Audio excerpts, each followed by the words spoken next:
오늘은 어제에 이어서 나머지 부분을 읽어드리도록 하겠습니다.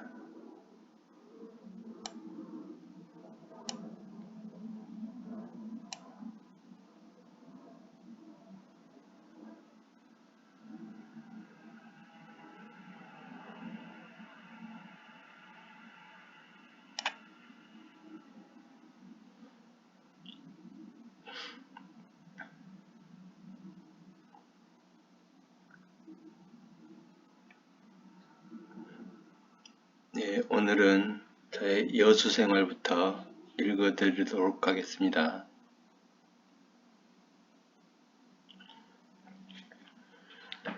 서울 한전연수원을 교육을 마치고 나는 첫 발령을 호남화력발전소로 받았다. 여수에 있는 발전소였다. 아니, 그 당시에는 여천이었고 여천공단에 있었다. 나는 커다란 트렁크 가방을 들고 전라선 종착역에 내렸다. 겨울 새벽이었다. 택시를 타고 발전소에 가자고 했는데 내리고 보니 여수화력발전소 정문이었다. 여수에 발전소가 2개 있었다는 사실을 몰랐던 것이다. 나의 잘못인지 택시기사의 잘못인지 기억에 없지만 하여튼 나는 첫날부터 헤매고 말았다. 나는 여수화력 정문에서 기다리고 있다가 아침 퇴근버스를 타고 사택으로 갔다. 그 당시 발전소 사택은 여수화력과 호남화력 그리고 한전 여수지사와 지점 사람들이 함께 사용하고 있었다. 한전에서 발전소가 분리되기 전이었기 때문에 모두가 한 식구였다. 나는 그렇게 여수에서 생활을 서툴게 시작하였다. 나중에 안 사실이지만 여수에는 여수화력과 호남화력 이렇게 2개의 발전소가 있었다. 더 엄밀하게 말하면 여수가 아니라 여천이었다. 그리고 사택은 쌍봉동 한 곳에 함께 사용하고 있었다. 그때는 지금처럼 발전소가 한전에서 따로 분리되기 전이어서 발전소뿐만 아니라 지점과 지사 사람들도 같은 사택을 함께 사용하던 시절이었다. 지사 사람들은 그 당시에는 월급은 용돈이라는 소문이 있었다. 월급 외로 들어오는 돈이 많아서 화려한 생활을 하고 있었다. 그때는 그런 시절이었다. 지금은 세상이 많이 바뀌었다는 소문이 있다. 다음 날부터 나는 호남화력에 출근하기 시작했다. 그 당시에는 대부분 신입사원들은 처음에 교대 근무에 투입되었다. 지금은 세상이 많이 바뀌어서 오히려 교대 근무를 선호하는 경향이 있지만 그 당시에는 경력이 어느 정도 쌓여야만 정상적인 일근 근무를 할 수 있었다. 나는 교대 근무에 잘 적응하지 못했다.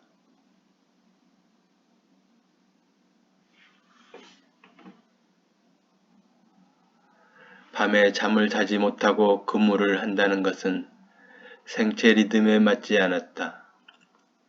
몇몇 사람들은 야간 근무에 적응하지 못하고 사표를 내고 떠나는 사람들이 있었다. 하지만 나는 이왕에 입사를 했으니 딱 3년만 다니고 그만두기로 작정을 했다. 한 3년 정도 다니면 수술비를 마련할 수 있을 것만 같았다. 그러면 오래도록 함께 살아온 심장병과 이별을 할 수 있을 것만 같았다.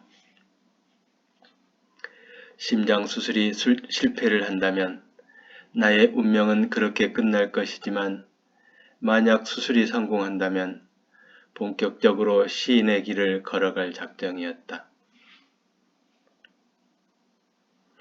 호남화력에서 조금 근무를 하다가 또다시 삼천포 화력연수원에서 발전소 실무 교육을 본격적으로 받았다.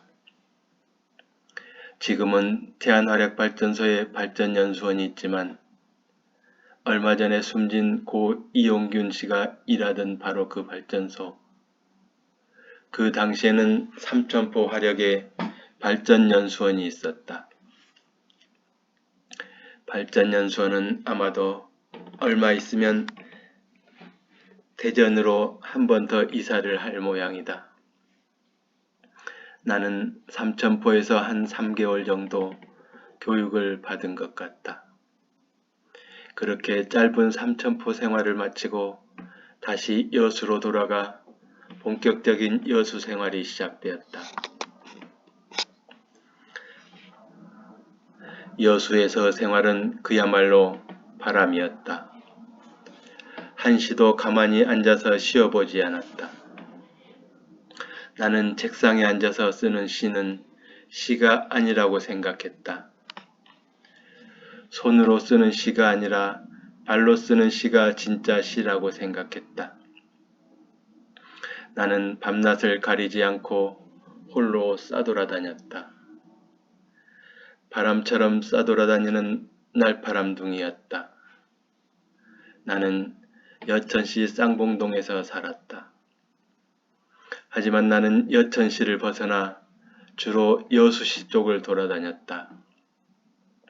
물론 나름대로 의미 있다고 생각되는 여천 쪽도 많이 돌아다녔다. 한아운 시인처럼 문둥병, 한생병 환자들이 모여 산다는 신풍애양원을 비롯하여 사회복지법인 시설이었던 동백원도 자주 들락거렸다. 그리고 소동 바닷가를 비롯하여 소라면 바닷가를 많이 걸었다. 또한 이순신 장군께서 거북선을 만들었다는 선소마을과 날마다 찾아가던 바닷가의 언덕 또한 나의 산책 코스였다. 회사에 가지 않고 쉬는 날에는 주로 여수시로 나갔다. 그 먼 길을 걸어서 다녔다. 그 당시에는 길이 좀 단순했다. 여천시에서 여수시에 가려면 윗길과 아랫길이 있었다. 나는 주로 윗길로 가서 아랫길로 돌아왔다. 버스 노선도 윗길로 가서 아랫길로 돌아오는 노선이 많았다. 하지만 나는 버스를 타지 않고 주로 걸어서 돌아다녔다. 그렇게 나는 밤새도록 걸어다니곤 하였다. 숨이 차서 한꺼번에 걸을 수 없으니 자꾸만 쉬면서 다녀야만 하였다. 내가 주로 다니는 곳은 여수항과 서시장, 그리고 여수역과 자산공원이었다. 그리고 여수 어항단지와 돌산대교 등도 부지런히 싸돌아다녔다. 회색 바바리 코트를 입고 밤낮 없이 여수항 부근에 나타나서 자꾸만 무엇인가 메모를 하고 이것저것 물어보며 다니는 바람에 나는 간첩으로 오인받아 파출소에 끌려가 조사를 받기도 하였다. 그때 나는 철저히 미쳐 있었다. 시가 무엇인지도 모르면서 나는 그렇게 길에서 시를 찾아 헤매었다. 그렇게 정신없이 홀로 쓴 시들을 모아 월간지와 개간지에 동시에 투고를 하였다.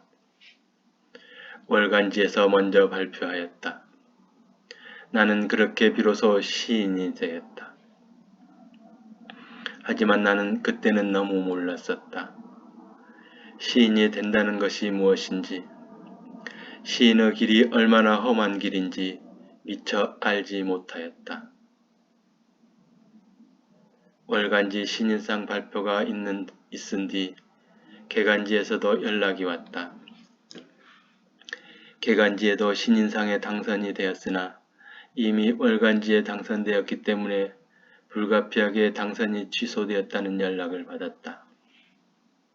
내가 우리나라 문단 상황에 대하여 지금만큼만 알았다면 나는 아마 월간지가 아니고 개간지 신인상을 선택했을 것이다. 그 당시 나는 어떻게든 시인만 되면 다 되는 줄로 착각하고 있었다. 시인만 되면 원고 청탁이 줄을 이을 줄로 알고 있었다. 시인은 그저 시만 쓰면 되는 줄로 착각하고 있었다. 문단 활동이나 인간관계가 따로 있지 않아도 그저 시인만 되면 무조건 시만 쓰면 되는 줄 알았다. 하지만 나중에 안 사실이지만 전혀 그렇지 않았다. 특히 나처럼 지방에서 홀로 시만 쓰는 시인에게는 그런 기회가 쉽게 찾아오지 않는다는 사실을 너무 늦게 알았다. 나는 시 쓰는 방법만 알았지 진짜 시인이 되는 길을 전혀 알지 못했던 것이다. 나는 곧 실망하고 말았다. 그 당시 문학사상에서는 상패도 주지 않았다. 지금은 바뀌어서 상패도 주고 그러는 모양인데 그 당시에는 상패도 없고 시상식도 따로 없었다. 그래도 문학사상 신인상은 문단에서 꽤 전통도 있고 권위가 있는 등용문으로 알려져 있지만 나는 그 당시에 그런 것들에 대하여 너무 모른 상태에서 그저 실망만 하였다. 그래서 나는 다시 한번 결심했다. 신인상 정도로는 나에게 관심이 없으니 이번에는 시집을 한 권 내야겠다라고 결심했다. 그리고 그동안 쓴 시들을 모아 시집을 발행하려고 준비하였다.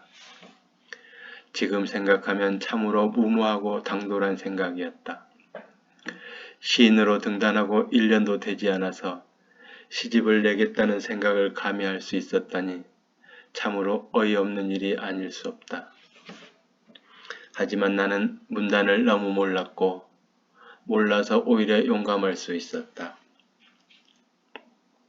나는 홀로 정리한 시집 원고를 가방에 넣고 문학사상 사무실로 찾아갔다. 그때까지도 나는 정신을 차리지 못하고 있었던 것이다. 우리 한국 문단어 상황이 어떤지 전혀 알지 못하고 있었던 것이다. 지금 돌이켜 생각하면 그저 헛웃음만 나올 뿐이다. 문학사상 사무실에 가서 인사를 하고 차를 한 잔 마시고 나는 그냥 나왔다. 나는 말주변이 없어서 시집 이야기는 한마디도 꺼내보지 못했다.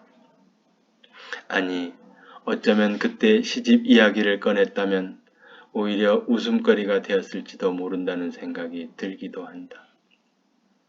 얼마나 웃음이 나올 일인가.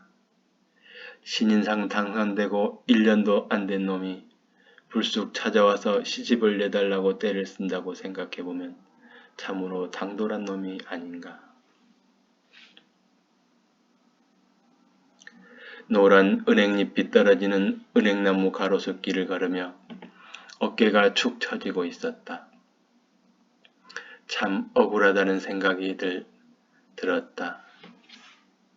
열심히 타자를 쳐서 나름대로 시집을 만들었는데 시집 이야기를 한마디도 꺼내지 못하고 돌아오는 내 모습이 참 바보 같다는 생각이 들었다. 그때는 컴퓨터가 없는 시절이어서 타자기로 원고 정리를 하였다. 여수에서 서울까지 그 먼 길을 일부러 찾아갔으면서도 정작 다른 일로 왔다가 잠시 들렀다고 둘러대는 내 자신이 참으로 한심스러웠다.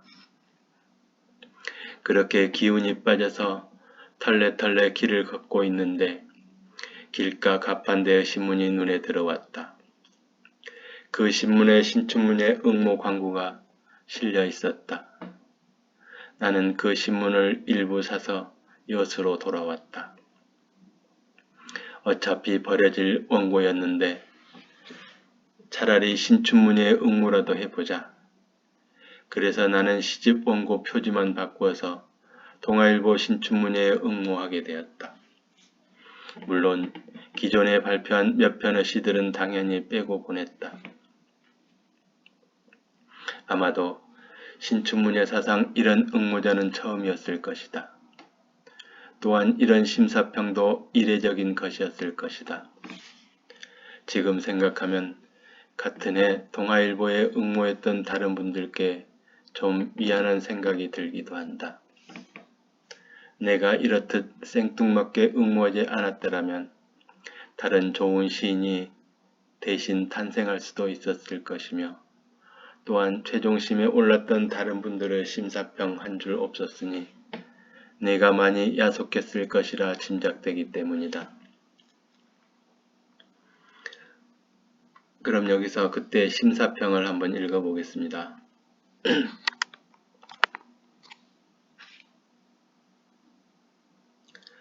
심사평. 두 심사위원은 별다른 이견 없이 배진성 씨를 당선 시인으로 정하는 데 합의하였다. 그는 2권 정도 시집이 될 만한 작품을 투고하였다. 오히려 어려우면 이 많은 작품 가운데 어느 것을 당선작으로 하느냐 하는 데 있었다. 결국 길이 있는 풍경과 밤하늘은 반란이다 2편을 골랐지만 이 선정은 필연성이 있는 것이라고 자부하기가 어렵다. 그렇다는 것은 배진성 씨의 작품이 많은 작품 수에도 불구하고 매우 고른 수준을 유지하고 있다는 것을 말한다. 그의 시는 오늘의 범람하고 몽롱하고 막연한 서정시나 비분관계의 시의 언어에 비하여 괄목할 만한 탄탄함을 가지고 있다. 그것은 그 시가 오늘의 현실, 있는 그대로 현실에 밀착되어 있기 때문이다. 그렇다고 거기에 서정이나 판단이 없는 것은 아니다. 우리의 느낌과 판단에도 흐릿함이 있고 탄탄함이 있게 마련인 것이다. 수가 많은 만큼 또 고른 수준의 것인 만큼 그의 시가 믿을 만한 것이면 틀림이 없다. 그러나 다른 한편으로는 그의 수준의 한계가 이미 다 드러나 버린 것이 아닌가 걱정이 되기도 한다. 지금의 수준이 가장 바람직한 폭과 깊이, 무엇보다도 오늘의 수다스러운 시세계에서 반드시 필요한 시상과 표현의 압축에 도달하였다고 할 수는 없기 때문이다. 심사위원 김우창, 신경님. 나는 이렇게 우연히 신춘문예에 당선되었고 그 덕분에 첫 시집을 빨리 낼 수 있게 되었다. 신춘문예 심사를 맡으셨던 김우창 교수님께서 내가 응모했던 원고를 민음사로 넘기셨기 때문이다. 그 당시에 김우창 교수님께서 민음사와 많은 관련이 있었던 탓에 그렇게 나의 의도와는 상관없이 민음사와의 인연이 닿게 되었다. 글이나 시집은 따로 타고난 운명이 있는 듯 했다. 나에게는 그렇게 우연히 좋은 인연이 많이 찾아왔지만 나는 그 좋은 인연들을 나의 것으로 완전히 붙잡지는 못했다. 모두가 나의 어리석음 때문이었다. 나는 우리나라에서 제대로 시를 쓰려면 먼저 대학 교수가 돼야만 한다고 생각했다. 대학 교수가 되어 시를 전문적으로 연구하고 좋은 제자들도 많이 길러내야만 비로소 시인으로 바로 설 수 있을 거라 생각했다. 나는 지금도 그 생각에는 어느 정도 공감을 하고 있다. 우리나라에서 시인으로 성공하기 위해서는 대학 교수가 가장 유리한 입장에 설 수 있다고 생각한다. 우리나라 출판시장과 문학풍토로 보아 그렇다는 것이다.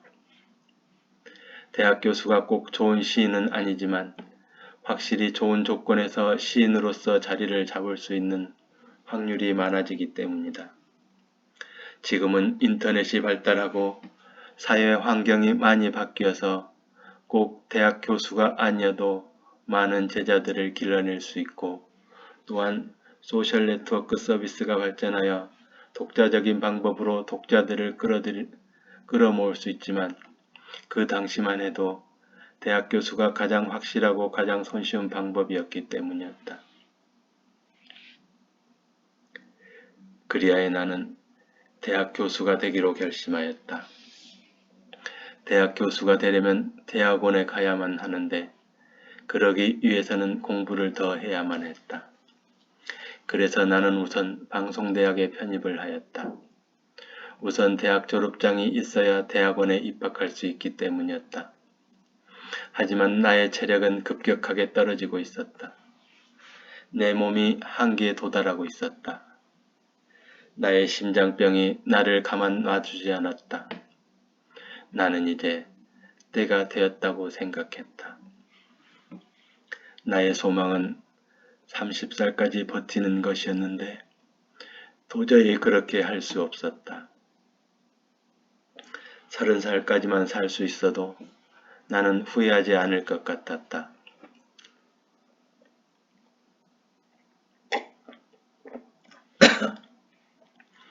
하지만 나의 몸은 도저히 30살까지 버틸 수 없을 정도로 심각한 상황이 진행되고 있었다. 남몰래 쓰러지는 횟수가 늘어나고 다시 일어날 수 있는 시간이 길어지고 있었다.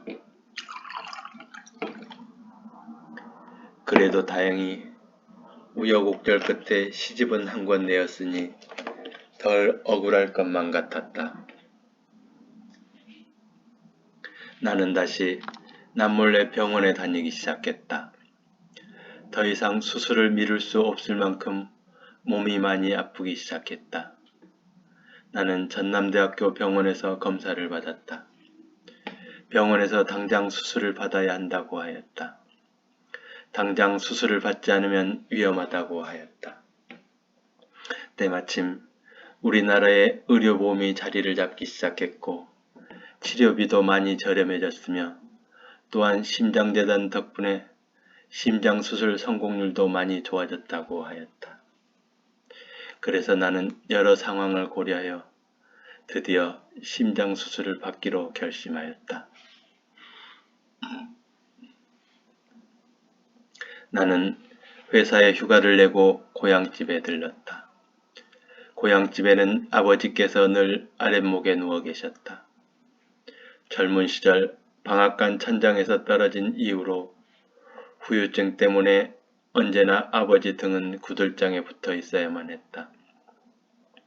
나는 어쩌면 마지막이 될지도 모르는 이 길을 떠나기 전에 그런 아버지께 무엇인가 해드리고 싶었다. 그래서 나는 잘 아는 동네 어르신을 찾아갔다. 그리고 그분께 돈을 드리며 내가 떠난 다음에 아버지께 개를 한 마리 잡아드리라고 신신당부를 드렸다. 그리고 나는 서울에 출장을 가기 때문에 당분간 연락을 드리지 못할 것이니 걱정하지 말라고 말씀드리고 광주로 떠났다. 그렇게 나는 홀로 광주로 가서 전남대학교 병원에 입원을 하였다. 그런데 그날 밤 내가 미처 생각하지 못했던 심각한 문제가 발생하고 말았다. 심장 판막 교체 수술을 하기 전에 좀 더 간단한 시술을 먼저 한번 해보자고 했다. 나의 대동맥 판막이 지금 잘 열리지 않기 때문에 먼저 풍선 확장 시술을 한번 시도해보자고 했다. 그 당시에 막 개발되어 시험 중인 시술법이었다. 우리 인간들의 대동맥은 심장에서 시작하여 양쪽 허벅지 안쪽으로 지나간다고 하였다. 그러니까 가장 굵은 대동맥이 바로 그 핏줄이라는 것이었다. 풍선 확장 시술은 카테터라고 하는 관을 환자의 혈관 안에 삽입하여 주로 좁아진 혈관을 넓혀주는 시술인데 이 시술 방법을 응용하여 심장 판막 확장에까지 이용하는 시술법이었다. 나의 경우는 왼쪽 사타구니 쪽에 구멍을 내어 대동맥을 따라 거꾸로 관을 집어넣어서 대동맥 판막까지 접근하게 한다. 그 관 안에는 작은 풍선이 달려있다. 대동맥 판막은 3개의 조각으로 되어 있어서 그 조각들이 열렸다가 닫혔다가를 반복하게 되어 있다. 그런데 나의 경우에는 열릴 때 세 조각이 완전히 분리되지 않아서 덜 열리기 때문에 붙어있는 날개 안쪽을 강제로 더 찢어지게 만들어야 한다는 것이었다.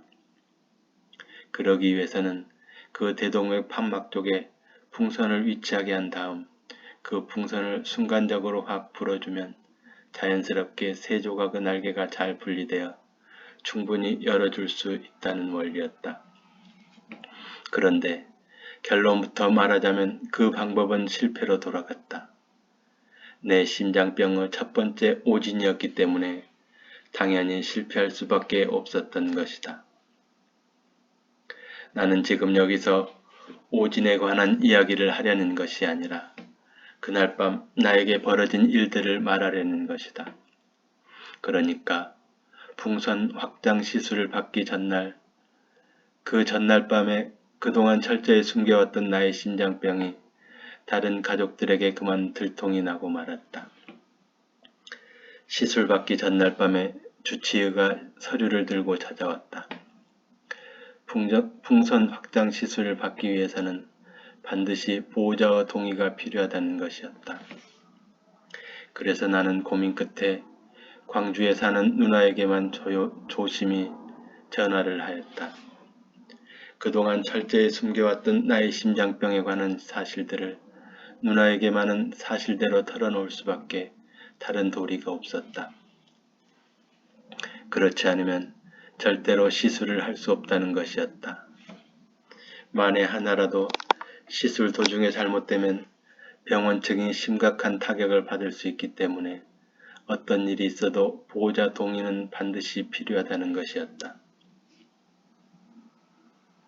하지만 누나는 다른 가족들에게는 절대로 알리지 말아달라는 나의 간절한 부탁을 들어주지 않았다. 곧 누나가 병원으로 달려왔고 시골에 계시던 어머니께서도 병원으로 달려오셨다. 어머니께서는 내가 혹시 교통사고를 당해서 입원한 것으로 알고 달려오셨던 것이었다. 서울에 출장 가겠다고 떠난 자식이 병원에 입원했다는 소식을 듣고 놀라서 달려온 것이었다.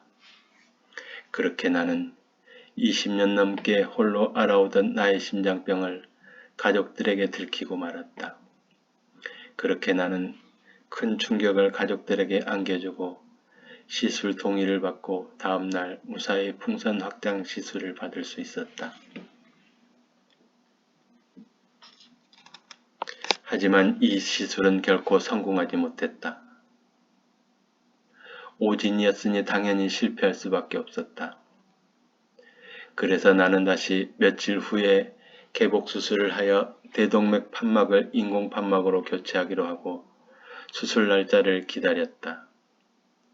그러는 동안 여수 직장 동료들이 버스를 대절하여 와서 혈액 검사를 하였다. 수술하는 날 직접 와서 피를 뽑아주겠다는 사람들이었다. 미리 뽑아놓은 피보다 그날 바로 뽑아서 수혈하면 더욱 좋다는 의사의 말을 듣고 그렇게 번거로움을 감수하며 찾아온 동료들이었다. 물론 회사에서도 버스까지 대절했기 때문에 많은 도움을 주었다. 그런데 여기서 또다시 더욱 심각한 문제가 발생했다. 나와 같은 병실에 입원해 있다가 나보다 먼저 수술을 받은 환자에게 너무나 심각한 문제가 발생했다. 나와 같은 병으로 수술을 받은 환자였다. 그런데 그 환자가 그만 죽고 말았다. 수술은 잘 되었다고 하였다. 그런데 회복실에서 그만 잘못되고 말았다. 마취가 풀리면서 심하게 움직이는 바람에 그만 인공호흡기가 빠져버리고 말았다. 곁에서 당직 의사나 간호사가 착 달라붙어서 지켜봐야 하는데 그만 자리를 잠시 비우고 말았다는 것이다. 환자 곁에 아무도 없는 사이에 마취에서 깨어난 환자는 고통을 참지 못하고 마구 흔들어대는 바람에 인공호흡기가 빠졌고 숨을 제대로 쉬지 못해 그만 사망하는 사고가 벌어지고 말았다. 이런 사실을 전해 들은 그 환자의 가족들은 바로 다음 날부터 병원 마당에 텐트를 치고 농성에 들어가고 말았다. 죽은 아들을 살려내라고 고래고래 소리를 지르고 하는 바람에 병원이 발칵 뒤집히고 말았다. 그래서 수술을 담당했던 흉부외과 의사들은 어디론가 사라져버리고 다른 환자들의 수술은 무기한 연기되고 말았다.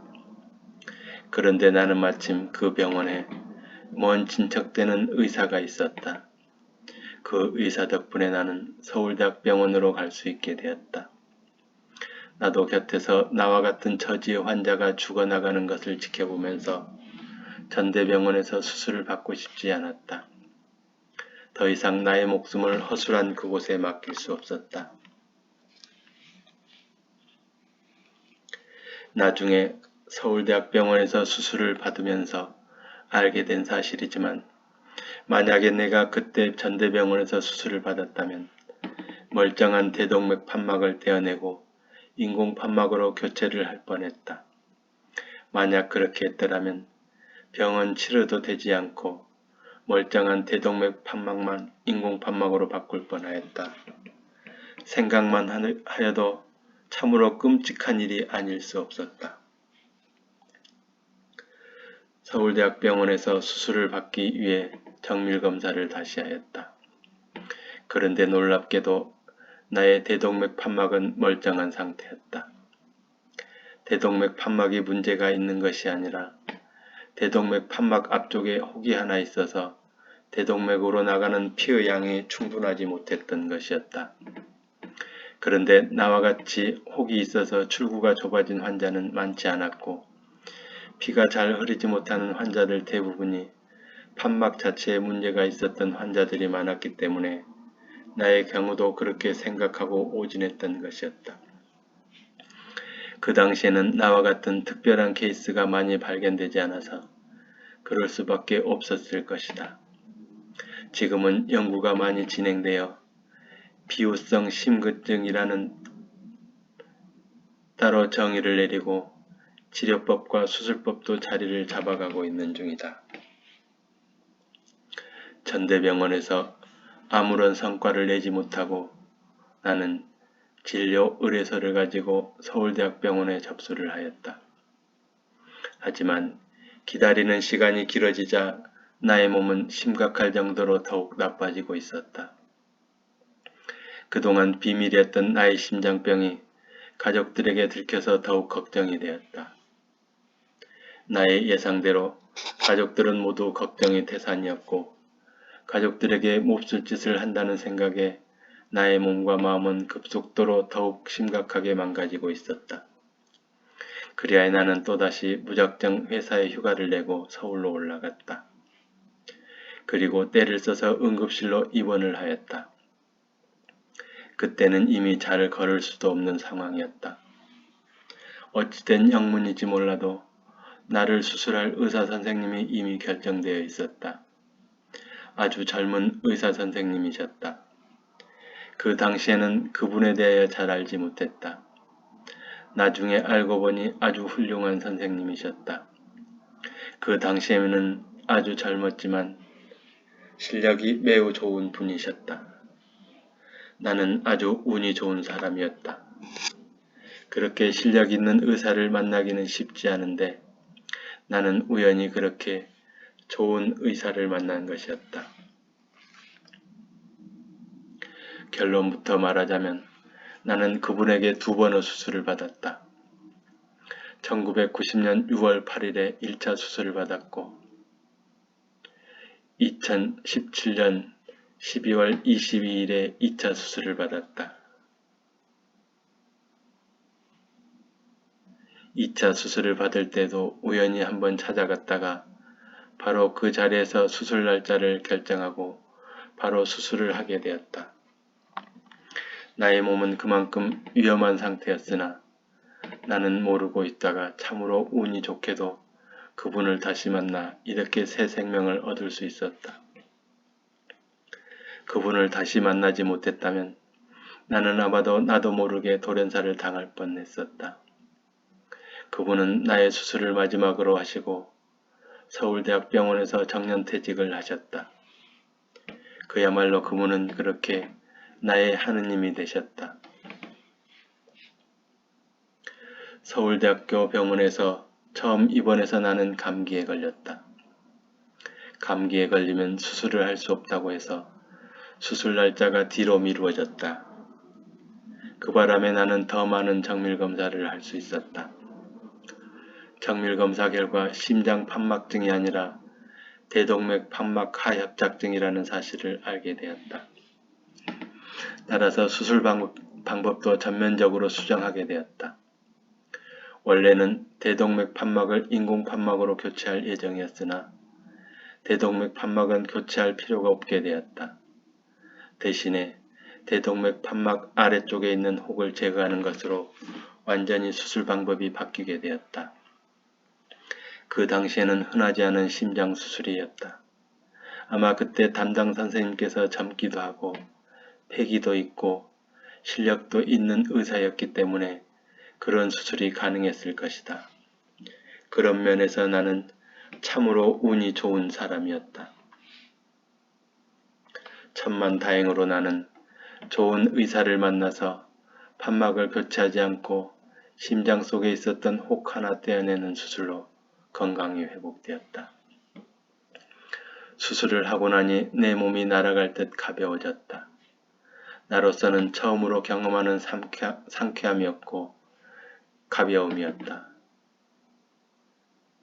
태어날 때부터 심장병 환자로 태어났으니 정상적인 사람들의 몸 상태를 단 한 번도 경험하지 못하고 살았던 나는 것이다. 나는 너무나 좋았다. 심장병은 수술은 어렵지만 수술이 끝나고 나면 바로 몸으로 느낄 수 있을 만큼 좋은 성과를 보이는 경우가 많다. 바로 내가 그랬다. 그동안 단 한 번도 경험하지 못한 그야말로 신세계였던 것이다. 그런데 나의 행복은 그렇게 오래가지 못했다. 나는 수술을 받고 약 한 달 동안 입원을 하였다.